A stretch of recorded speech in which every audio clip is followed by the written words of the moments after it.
allons répondre aux questions de notre amie Brigitte de Suisse. Première question.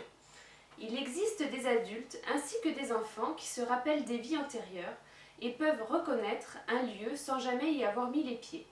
C'est en tout cas difficile à inventer pour un enfant qui n'a pas eu le temps matériel de voyager. Comment expliquer ce phénomène ?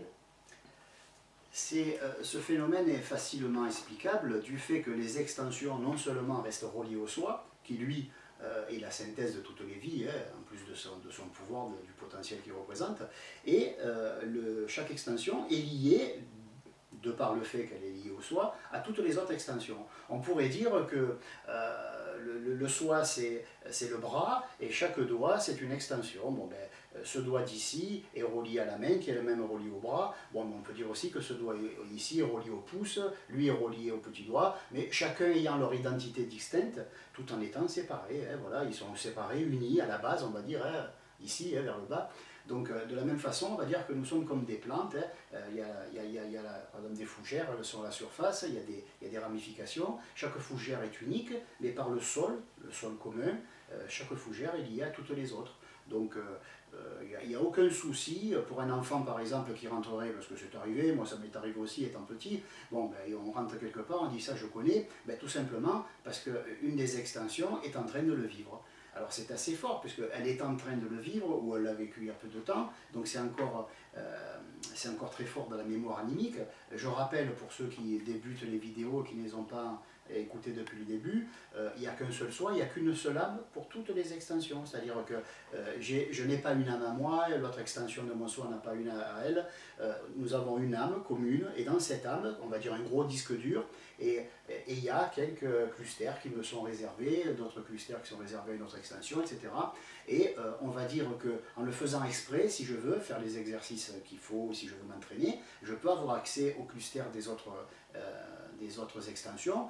Bon, après j'aurai un accès, je ne vais pas papoter avec elle, je vais peut-être pouvoir moi les voir et elle me voir, mais de là à faire un dialogue, bon, il faut être vraiment très doué, et il faudrait que le soi soit au courant, soit d'accord, parce que bon, ça pourrait un petit peu perturber les extensions qui vivent à une autre époque et qui ne savent pas ce que nous vivons. Il vaut mieux pas que ceux qui vivent au Moyen-Âge nous voient à l'aéroport d'Orly ou décoller les mirages, etc. Voilà, donc il ne faut pas non plus les perturber. Donc tout était bien fait. Les soins, pour ça, ils sont aidés par des êtres qui sont au-dessus d'eux, qui sont plus puissants. On leur dit, ils demandent avis, est-ce que je peux faire intervenir ces deux personnalités? On leur dit non, tu vois, il y a une différence quand même de potentiel, une peut ralentir l'autre, ou ils ne sont pas à la même époque, une va avoir peur, si elle voit des avions, tout ça, elle va se demander ce qui se passe, si elle vit au temps de Louis XIV. Voilà. Donc il n'y a pas d'interaction possible, mais généralement, les extensions les plus en avant, les plus évoluées ou en avant, c'est-à-dire ben, moi par exemple en 2014, je vais pouvoir avoir des extensions qui sont en train de vivre dans le passé parce que c'est pas perturbant. Voilà. Maintenant, celles du passé, elles auront du mal à voir devant parce que bon, il faut être vraiment préparé. Et de même, s'il y a une extension qui vit en 3050, ben, en 3050, elle est en train de regarder un Serge en 2014. Voilà. Il n'y a aucun souci. Seconde question. La Psy Ezo nous dit que la personnalité n'a qu'une vie sur Terre. J'aimerais savoir où nous vivons ensuite et comment. Ben, j'aurais tendance à dire que nous vivons au même endroit entre guillemets, c'est-à-dire dans le même état d'esprit. Imaginons une personne qui est anxieuse et qui se trouve à Paris. Bon, elle est anxieuse, elle est à Paris. Maintenant, vous la mettez à la campagne, vous la mettez en Dordogne, où nous sommes, un très beau pays, une très belle région. Donc vous la mettez en Dordogne, au milieu des fleurs, des petits oiseaux, il n'y a pas de bruit, c'est la campagne, etc. Et bien la personne, elle est anxieuse, elle est stressée, pareil.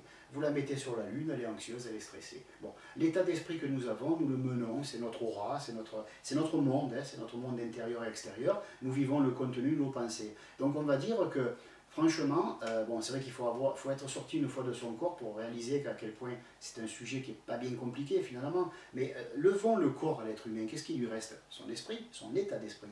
Bon, ben, nous vivons dans un certain état d'esprit, et ce certain état d'esprit dans lequel nous vivons, il est dans un corps. C'est comme s'il y avait trois poupées russes.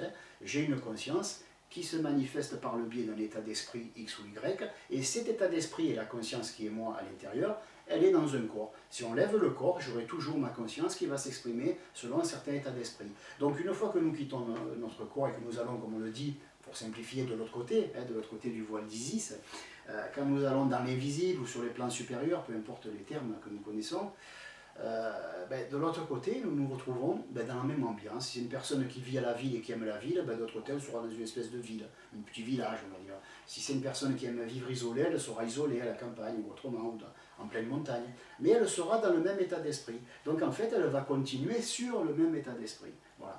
Il y aura un thème en vidéo qui sera justement consacré à l'après-vie, comment ça se passe sur des années, des siècles, peu importe, dans l'après-vie. Mais là, bon, pour pas trop m'étendre, on va dire que de l'autre côté, nous vivons exactement comme ici, à part que bon, il y a certaines choses, sauf si elles nous rassurent, alors à ce moment-là, elles apparaissent, elles sont en place pour nous rassurer, pour nous donner des repères psychologiques, mais normalement, de l'autre côté, on ne trouvera pas de fil électrique ou de poteaux télégraphiques, enfin voilà. Qu'est-ce qu'on ne trouvera pas de voiture, c'est pas nécessaire, ou alors elle pourrait rouler à l'esprit. Hein.